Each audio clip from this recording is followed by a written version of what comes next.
today's webinar, so it will be available to you within a couple days. Just a couple really quick notes on upcoming events in February. On February 25th, we are having a webinar on concealed carry in Illinois, being put on by the Management Association, basically ramifications for employers.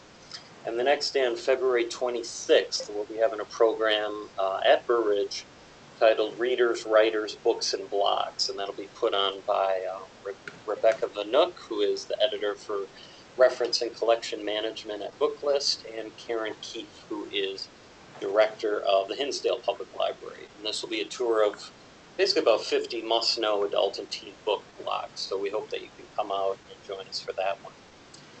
And I think then on to today's session, we're very pleased to have with us once again Aaron Schmidt from Influx, Library User Experience. Aaron has done several webinars for us here at Rails over the past year, including web design and user experience. And I think with that, Aaron, I'm just going to turn things over to you. All right, thanks a lot, Joe. I appreciate it. Thanks very much for the invitation to be here today, and thanks to you all for being here. So, still getting some mixed feedback about being able to see the screen or not. I'm going to go and play my slides, and I think that will help.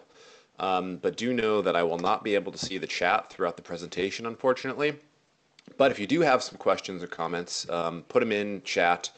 And we can address them afterwards. So, okay, hopefully you all can see this now, and if you can't, well, I'm not sure what to say because I'm just going to give this presentation. Hopefully, hopefully it'll work out. So again, thanks for being here. I'm really excited about this presentation. I think it's a fun one. I think it has potential to help your library a bunch. I have titled it Practical Graphic Design for Libraries. Obviously, people spend entire careers and a lot of schooling becoming graphic designers and becoming experts. It's not my aim to take on that role, and I don't think I'm going to turn anybody into an expert graphic designer. I'm certainly not an expert graphic designer, but the good news is that with some just very basics, we have the potential to make some big improvements in the visual environment in our libraries. So before I go further, I just want to tell you I do have the slides online, so if for whatever reason you can't see them, you can follow along at home with this URL and you can access them there later. So I have a lot of illustrations today, as you might suspect, given the topic, and you can access those here.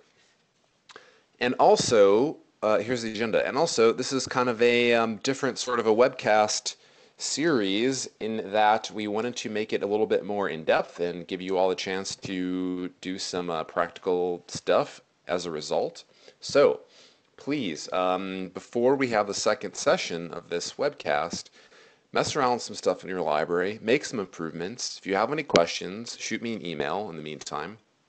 My email address, by the way, is you can send it to librarian@gmail.com, and I'll have that on the screen later. And then we'll come back together on the 19th and have a bit of a show and tell, and we'll share the work that you all have done. So take some before pictures, have some show the improvements you've made, and I think it'll be a really nice thing to see what you all have done. And at that point, we can talk further about any questions, et cetera, et cetera. So super excited about that. I'm super excited to see what you come up with. But for now, let's get into the content here. So quick introduction. We have a lot of graphic materials in our libraries, don't we? We've got a lot to manage, both physical and digital. Here is just a small selection of the things we have going on. And we can even subdivide some of these things further. So a lot of the signs and brochures, et cetera, that we have different purposes. And maybe this needs to be taken into consideration for how they look as well. So sometimes the result of all this confusion plus a lack of formal graphic design or desktop publishing training leads to some pretty dismal and oftentimes, unfortunately, mean signage in our libraries. So I just have a few bad examples. By the way, I'm super impressed by the turnout. I think something like 120 or more library signed up to attend this webcast, and I think it shows an awareness for having some opportunities to improve. At any rate, so I won't belabor this point. Another not so good example. Here's another not so good example for numerous reasons. This is one of my favorite examples, or types of example at least. It's a sign with a sign on it. It's always a bad indication. So the goal basically is to take something like this and turn it into something like this. It's much more legible, it's much more friendly, it's got some library branding on it. Takes some practice to be able to redesign something like this and move it to this, but it's something that I think all of you are capable of. All of you have the tools in your library to do this.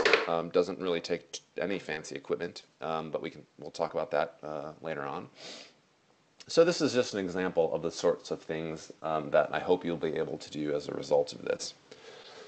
Here are some key concepts for page layout that I'm going to go through, and I will show you some examples of all these things not working very well, and then these things working very well, and how they should be. So as you are in your library assessing what's going on with your signage and your brochures and your website, etc., you can use these attributes and use these concepts to do some assessment and correcting what's wrong, if there is anything wrong, with each one of these sort of checkpoints will result in you having a beautiful design. Hooray!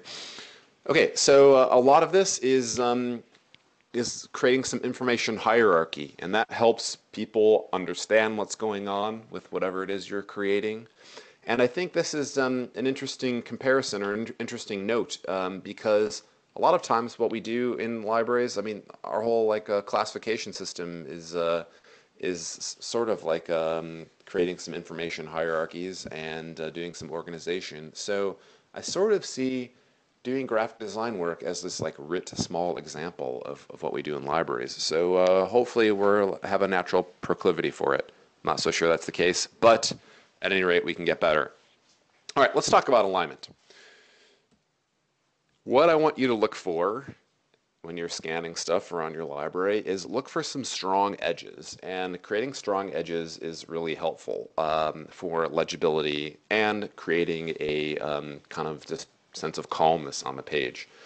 And let me just take one step back and say, graphic design and the graphic environment and visual environment that you are creating in your library is maybe not the most important touch point in your library. There are other perhaps more important things going on. Perhaps your customer service, perhaps the actual stuff that you do, like the end product, like the programs and services. But the stuff that you make to represent these things communicates the value of what you're doing and certainly does impact people's perception of the library. So, I might talk about creating a calm visual environment or just creating something that's pleasant looking. And on the surface, that maybe seems like not that big of a deal. Like, what's the matter if we don't have a calm visual environment?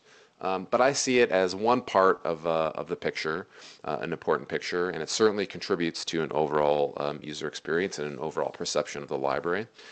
So I guess I just wanted to qualify this by saying, hey, this stuff is important, and I guess you agree because you're here. At any rate, let's get back to it. So this does not have strong edges, does it? We see a kind of a ragged edge at the left, and just a quick note there. This one also a bad example. It does not have strong edges, has really kind of weak edges, and they're all over the place. Although this sort of does have a very friendly feeling. Minus points for some pointless clip art, although it doesn't look so bad, I guess. But not very strong alignment on this. Also, not strong alignment on this. So these all have this in common. If these were simply left justified, they would have some better, the pages would feel better, the signs would feel better. So here's another example of some poor alignment. Luckily, word processing and page layout programs have some good alignment options, and we probably would have to really try to screw things up to make something like this. Here's a more subtle example. So the top is a currently existing card, and then the bottom is just a quick redesign with some small alignment. Again, not the end of the world here, but I think having the URL aligned to the left creates a nice flow down this library card from the upper left to the bottom right. Just a small detail. Hey, an example from Illinois. Just pulled this one off.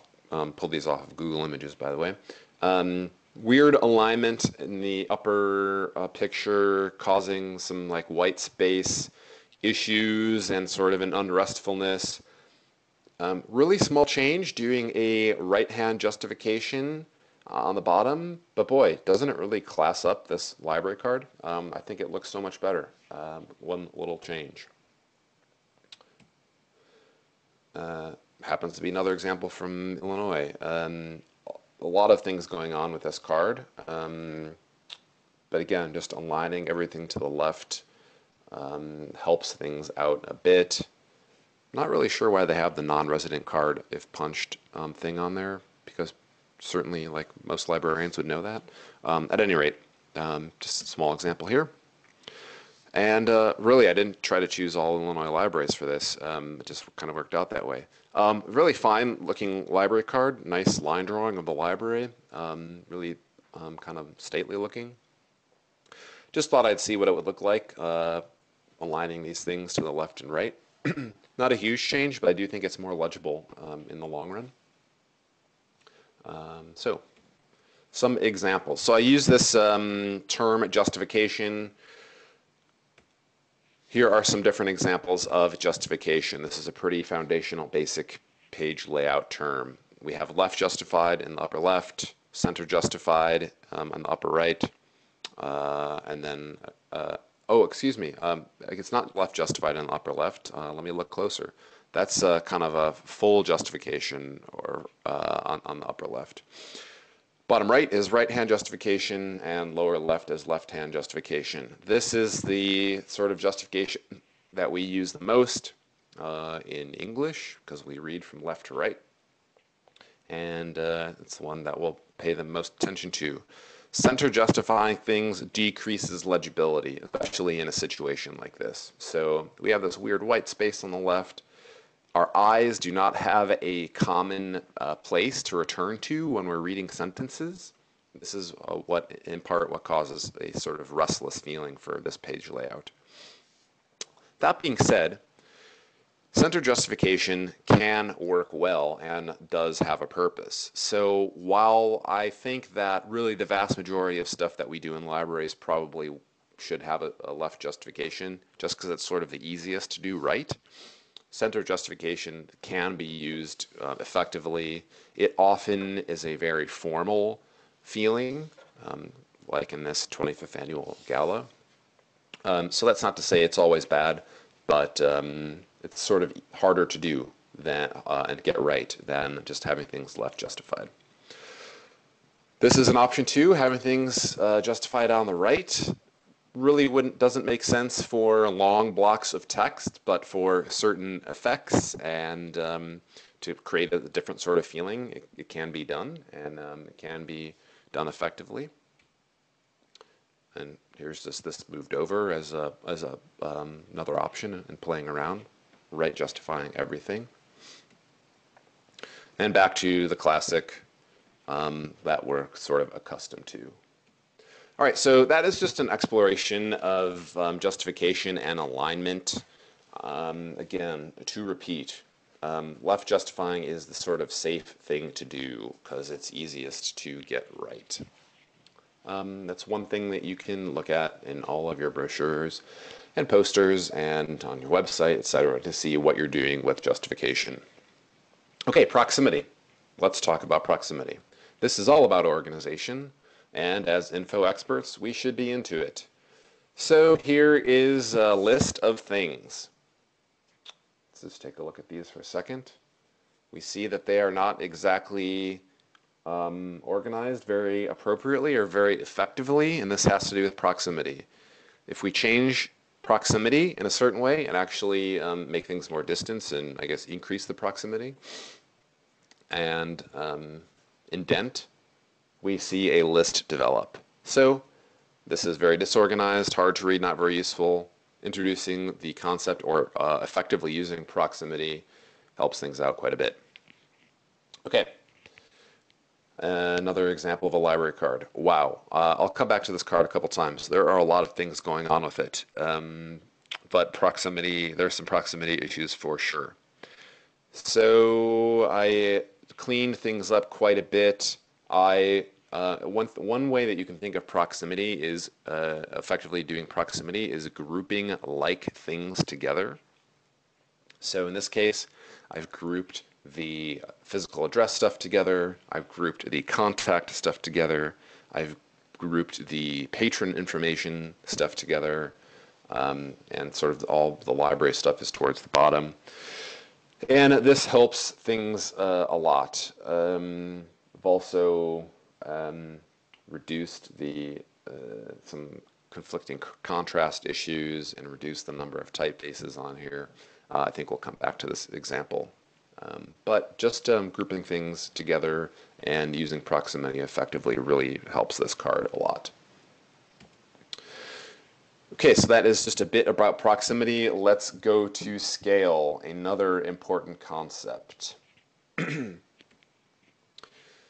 scale, you sort of want to make sure that things are not too small and not too big. See what I did there? Scale is very effective and it needs to be employed for people to make sense of what's going on a web page or on a physical page.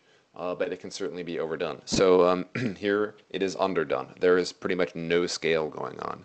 This is all, say, 12-point typeface, and the headings are not set apart from the body copy here.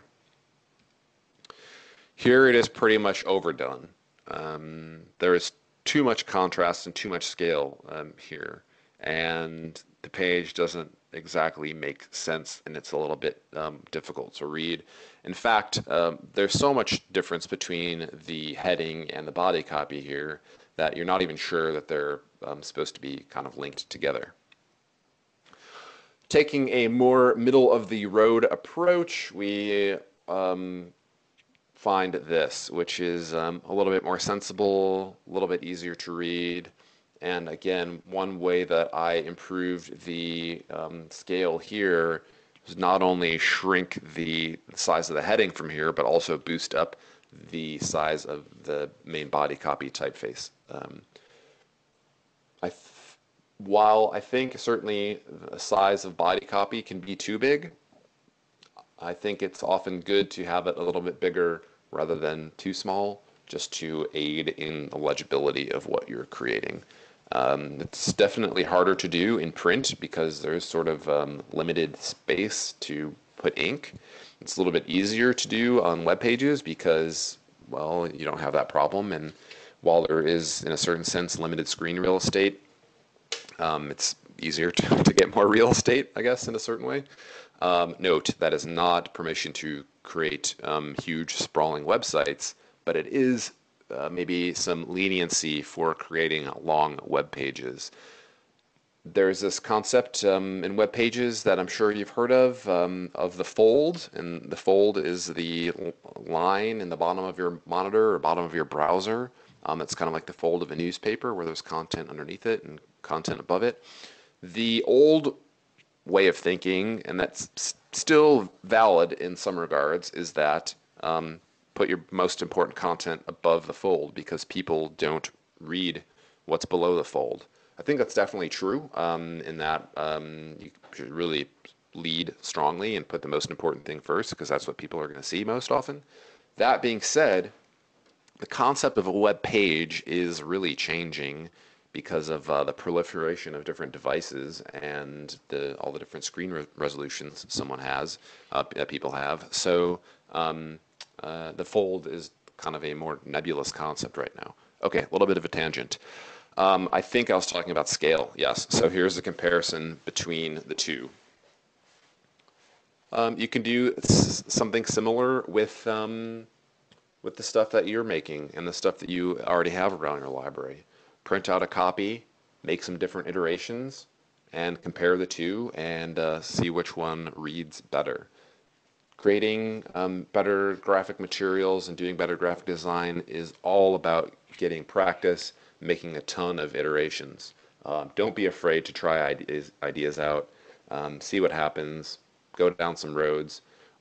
Don't fall in love with the first thing you try, which is a difficult thing sometimes, but make a bunch of different iterations and see which one works the best. And also get a fresh set of eyes on it. Maybe put it in front of some colleagues and see what they think. Okay, so check out your library cards. Are they unscaled like this, or are they better? This one, this Pines card, I think is a little bit unscaled. The system logo for Pines is quite large, and the actual name of the library system is a little bit small. Here we have a lot of problems on this card, but scale is certainly one of them. Big L and big C. So here is a more scaled, reasonable version. Now here is an example of scale being used really effectively. This is a famous ad from the 60s. I guess I've given you a sort of some advice of being middle of the road in terms of scale. Definitely have some scale in the stuff you do, but don't go overboard. But here's a case where they've gone to the extreme in a really effective way. And if you're this good, I give you permission to go for it. Okay, so a form of scale, another form of scale in a certain way is contrast. And here I'll introduce the concept of scale in terms of color, I guess. And this has a lot to do with visibility and legibility. Here is a contrast, bad contrast, poor example of contrast. You can probably barely see this. Hopefully many of you can see these slides in general. I'm assuming if you're still here that you can. But you still might be having a hard time seeing this word contrast because I have chosen a poor example here. Here's a little scale of contrast. You might not even be able to see the top one, which is a very dark gray on black. And we have increasing levels of contrast as we go down. And we can see this yellow on black. Really, our eyes are drawn to it. Same with the white on black, and I think less so going upwards. Here are some examples of high contrasting colors and some poor low contrasting colors. So scan your stuff around the library and see what you are doing with contrast. You'll notice in airports quite often the yellow on black scheme going on. This is to aid in legibility and making sure people can find what they need to find in the airport. Some examples. So again, here is a low contrast example. Contrast can be light on dark or dark on light, either way. But here's just a quick example back and forth of how just improving the contrast of this can help quite a bit. So some examples of contrast from the real world. This website was released, I don't know, a year and a half ago or something. It's got some decent things going for it. But it does have a problem with contrast, I think. They have chosen some lower contrast situations for a lot of the elements here, and I think the site suffers because of it. The main navigation bar, starting with ByMCL and going to the right, there's a gradient in there, isn't there, where it's darker on the bottom and lighter on the top. And I guess this is supposed to soften things up or provide some visual interest, but because there is white text on there, the fact that the blue at the top of the bar is lighter, I think hinders legibility. and they've, I guess, tried to fix that up with a little shadow in there, but I think it just kind of makes things harder to read. Also, there is some difficult to read words and some low contrast because they've introduced some opacity into the search box and into the little box below, the gray box. You can see through it. It's a little bit opaque, and that is a sure way to reduce contrast and, in a lot of cases, decrease legibility. So changing that to a higher contrast situation. Now, I'm not saying that this redesign is necessarily better than what they are working with. I would say it's definitely more legible, and I think the typography is stronger. It certainly gives a much different feeling, doesn't it? This is a bit more stark. This is a bit more harsh, you could say, certainly more plain. So there are some things that they could do to have some more human, interesting elements in here and still introduce some, they can have some interesting visual elements and some contrast. So here's just a quick redesign of their website, Multnomah County's website, introducing some more contrast and keeping some visual interest in there. Another, here's just another bad contrast example. They have this sort of like yellowed paper scroll type color in their main body. And again, there's some, it's maybe hard to see on the slide here, but there's also, it's opaque, so you can see the picture through it. And then they have sort of a gray typeface. This, I think, is a no-brainer, increasing the contrast and dealing with that opacity. This is the only change on this page, and I think the page is so much better. I can't tell what's going on here. It's hard for me to scan and read. Giving things some visual weight where appropriate, using proximity and scale really improves the page. Okay, so again, scale is a form of contrast, a little bit too much on the left, an appropriate amount on the right. And let's look at contrast in terms of this list. Let's go back to this list. So here we have breakfast and lunch and our items. You can use contrast to set things off. So I've introduced some organization here with contrast, even though breakfast and lunch are the same size as the items underneath them. We still get a little bit better of a sense of what is going on here because there is some more contrast. Now, if we combine some contrast and some better proximity, I think even better, right? So these techniques are all used in combination all the time, or they're all abused in combination all the time to make effective page layout. Oh, and now introducing just one additional concept here, some scale in terms of typeface size. I don't know, I kind of prefer this one. This one is, I think, maybe a bit too much scale. But this is working okay, I guess. At any rate, having all these things work in concert with each other is much better than this, right? So, some different iterations playing around with this stuff here. There is some disagreeable contrast of colors as well. This is harsh. I don't know if this is like jittering on the screen for you, but I don't really like looking at this, so I should probably put it off the screen. But there are some color combos that are just not good, right? And this certainly is one of them. Well, for some good color combinations, here are some resources. One is called Adobe Color. You can go to color.adobe.com, and there are all sorts of user-generated color palettes that you can look at and see what you like, see what you don't like.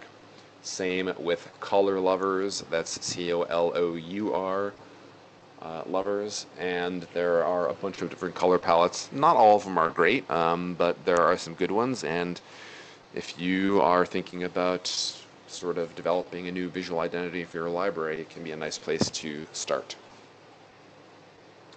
Okay, let's talk about typefaces and typography. Good stuff. So, very general thing about typefaces. Just as a review for many of you, I'm sure there are. We can say there are two sort of broad types of typefaces. Serif typefaces. Those are ones that have these little dangly bits off of the letter, and there are sans serif typefaces. They do not have these things, hence the sans. Some common examples of serif typefaces. Georgia and Times here. Here we have Helvetica and Tahoma. And that is one typeface concept. There are also script typefaces. There are monospace typefaces. There are tons of subdivisions of sans and serif typefaces, but the major distinction that I wanted to tell you is sans and serif typefaces. And there are many different weights. And we should sort of look familiar in terms of creating some contrast on a page and bringing some order to a page. One way to do that is through different weights in typefaces. Here we have a really great geometric sans serif typeface, Futuro, in various weights. You can see these all belong to the same family, but they also all give a different sort of feeling, don't they? Here we have maybe sort of a low contrast example here. Sorry about that. But here we have a nice serif typeface in various weights. And again, another example. Some typefaces have more weights than others. This this typeface is a more modern typeface. This was used famously in Obama's first campaign. It is sort of known as the Obama font. At any rate, has a lot of different weights. So, mentioned some multiple issues with this card. One of the issues is various weights going on. We see the phone number is like a very bold weight. We see the address being normal, and then we see some contrast issues. So that really stood out to me on this card, and I should have had my fixed up example, but again, reducing all of the sort of conflicting weights going on is a nice way to improve it. Okay, so how can we pair typefaces together? Because sometimes using just one typeface for everything creates pages that are a little bit weird. That being said, using too many typefaces is a bad thing too. So finding some balance is good. Here we have at least, let's see, 1, 2, 3, 4, so at least 4 different typefaces being used here, and there is all sorts of conflict going on. So here are some examples of both good and bad. Bad ones are in red, because red is a danger color. Good ones are in black. So let's go through these just briefly. Helvetica Bold on the top is paired with Helvetica Regular. I was using this in my examples. Introducing different weights gives some structure to the situation going on. Right below the Bodoni Bold and Times New Roman, we have a problem here, don't we? We have things that are similar, and they're similar but not the same. So maybe Bodoni Bold with Bodoni Regular would work, but it's just a little bit weird to pair these two serif typefaces together that don't really work together. Similarly, at the bottom right, we have Futura Bold with Helvetica Regular. And again, I think these things are maybe too similar but not the same, so they don't provide adequate structure to the situation. The other examples here, we have sans serif paired with serif or vice versa, and that is a sure way to create some enough distance, I guess, between the two styles to let them not compete with each other. And we can already see that using different types of typefaces and different weights certainly gives a different sort of feeling, doesn't it? So, you know, the Gotham Bold with Gotham Book at the upper left gives a sort of like modern, clean appearance, doesn't it? And the Gill Sans with times in the right-hand column in the middle gives a more sort of conservative, old-timey almost appeal. So these things can be and should be used in your library to express what you want to express about your library. So just some other different examples here, and maybe you're seeing some stuff that that your library would lean towards using or not. Here's some different typefaces that I think can be used quite effectively.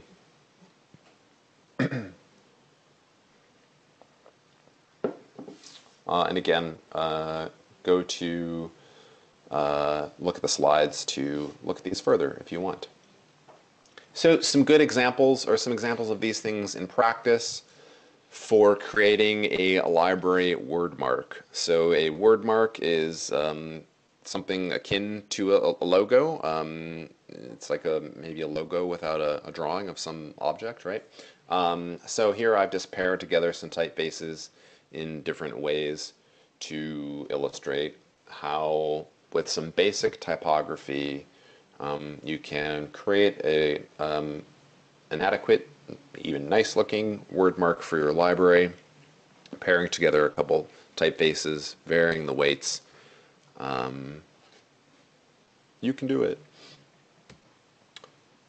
Some other examples. Each one of these has a sort of different look and feel, and you can choose one that's most appropriate for your library.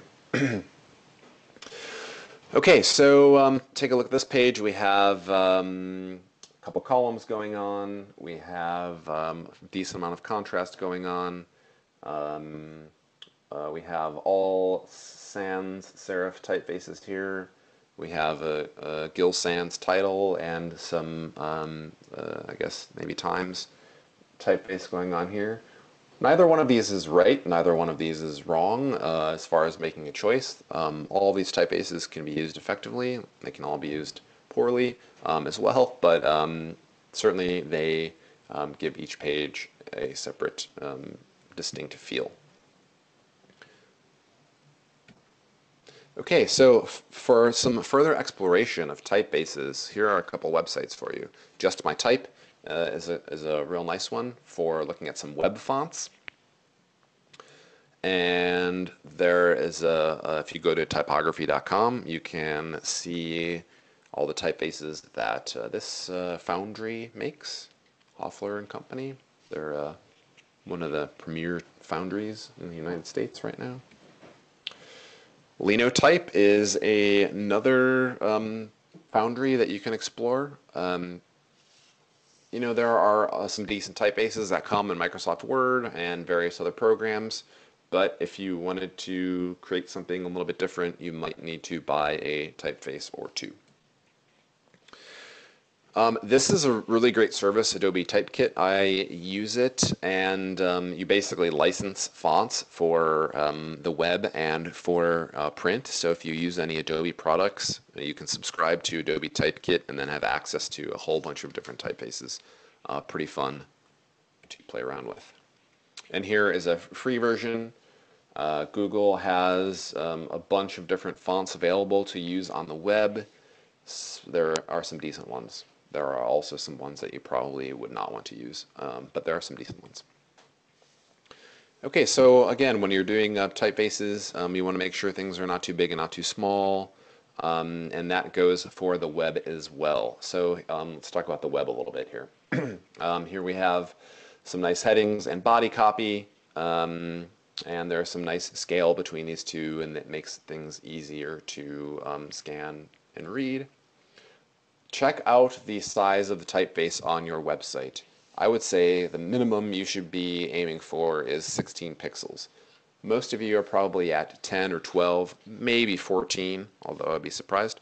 I would say bump things up even further and make your web pages easy to read. That is one of the most important things you can do. Okay, speaking of the web, an important concept both in print and on the web is grids. and designing with grids makes designing things easier. Here we have something that does not have strong edges, right? There's not much of a grid going on here. But aligning these things to a grid makes things orderly and happy. If you want to nerd out about grids, and I suggest you do, check out this document from the BBC called the BBC GEL, or Global Experience Language. They have this totally insanely awesome style guide in which they have laid out pretty much all the specifications for their web properties. They organize just a crazy amount of information on all their websites, and they do such an amazing job. And they pay attention down to the very pixel, as you can see here.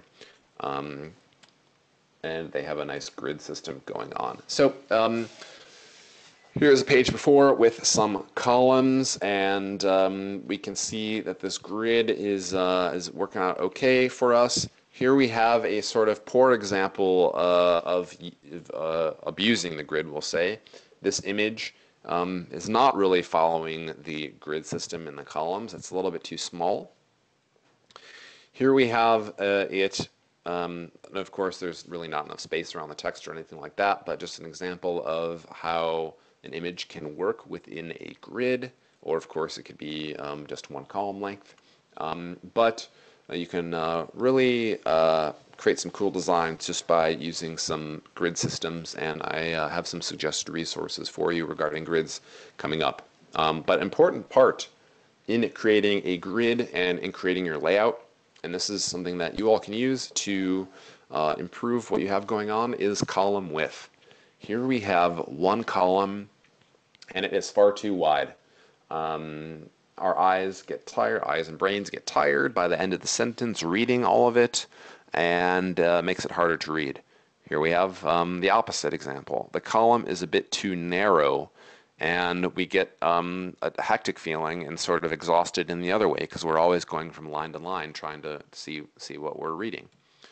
A more middle-of-the-road approach, again, and this is about 40 to 80 characters wide. Here's an example. It's long enough that we don't have to go from line to line too often, but it's not too long. So again, middle of the road with the columns. Line height is another thing to pay attention to. The line heights that your word processing programs come with by default are probably okay to use. They're programmed pretty well for most usages, but something to pay attention to and just to know about regardless. And again, on the left, we have a sort of poor example of things being too scrunched together. The lines don't have any room to breathe. And on the right, we have things too far apart for general use. And a sort of happy median in the middle there. So pay attention to line height when you are laying things out as well. So here are some examples of, here's an example of things being a bit too scrunched together on the web. There's actually, it's not particularly written for the web, and there's not a lot of sort of contrast going on, but giving the bits of information some room to breathe, chunking them together, and introducing contrast really improves the content on this page. Similarly, on this page, it is not appropriately written for the web because we have a big wall of text here that is totally impenetrable. But just changing the typography a little bit is a huge help. So we have some better writing, some better page layout, and this page is good to go. And just another example of removing some elements and introducing some better, I guess, fewer distractions, better typography, improves this page a little bit. Before and after here. Again, a lot of elements here. Reducing some elements, increasing the size of the typeface makes this page much easier to read. And here is a kind of stark, harsh example of super plain library catalog. I kind of made this design as a little bit of a mock-up. an iteration of this is going into practice in a catalog at Colorado College. That's going to be pretty cool. And if you want to see some good library website typography, check out our library website template called Prefab. We based it on making sure it is easy for people to read, and there are elements of contrast and scale, etc., built into this template. We're pretty pleased with it. Okay, so I mentioned this concept of iteration before. And again, going from this to improving it, we can think of this as just making changes, many small changes. So here I've done some left justification, changed the typeface, made a bullet list, made it more polite, made it more friendly, put some library branding. Each time there's a small change, and in the end, it is a much, much better sign. And again, here is an example from the real world, more or less. The example above was outside of a library. I saw a pretty okay sign, I guess, but doesn't have a strong edge, doesn't have much scale or contrast going on. Small redesign on the bottom. Not earth-shattering stuff, but a bit better. So if you want to fix your signs, and I realize that I'm getting a little bit short on time here, and I do want to leave some time for questions, although feel free to contact me afterwards with more questions. If you want to fix your signs, here is how I would recommend you do it. I think you should start with a signage audit. A signage audit is essentially cataloging all the signage in your library in a spreadsheet. Sounds a little bit dry and boring. Find like a cataloger who might get into it in your library. They're super useful to do because you can have folks make comments, you can keep track of whether the sign is beautiful or whether it's ugly, and you can maybe mark it that it needs to be totally redesigned, etc. But getting a grasp on everything that's going on in your library in that way it's a good thing to do. Here's a little graph that you can use to rate your signs. Which quadrant do they fall in? Are they friendly and beautiful? Are they ugly and mean? Or are they somewhat in between? Some other weird combo. Obviously, we want to get everything in the upper right-hand quadrant, so things are friendly and beautiful. Making templates is a really good idea. So just like your website hopefully is run by a bunch of different templates, do the designing once in your library and implement that design everywhere in the library. Harder said than done. Getting compliance with this can often be challenging, but it is a goal worth pursuing, for sure. To see if the signs in your library are effective, do a walkthrough with library users. So put someone in front of your building and ask them to do certain library tasks and see if they can do them. This can be very illuminating, and it can clue you into whether you need some new signs or not. So here are some good examples of graphic design in libraries that I want to run through. Check out Edmonton Public Library's branding guide. It's super great. They show the values they're trying to create. They have all of their stuff laid out, showed how it's implemented, and they do a great job implementing it throughout Edmonton. Here's a nice friendly sign expressing what can be done where in this library. Great signage program in the state of Hidalgo in Mexico. They have centralized signage throughout all of their buildings, and it creates a really cohesive environment. Anythink in Colorado does a good job with their graphic stuff for sure, so check out what they have been doing. Just running through these nice examples for some inspiration fast, because I know we need to wrap up soon. I love this. This really takes a sign that could be mean, but puts a positive spin on it. Super straightforward, but friendly.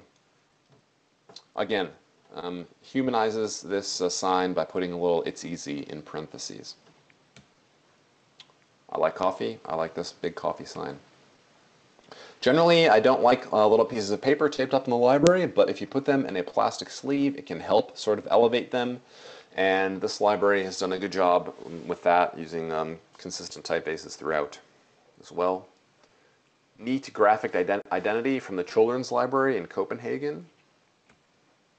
All these little things that can be arranged. And some other good signs. I like kind of this series here.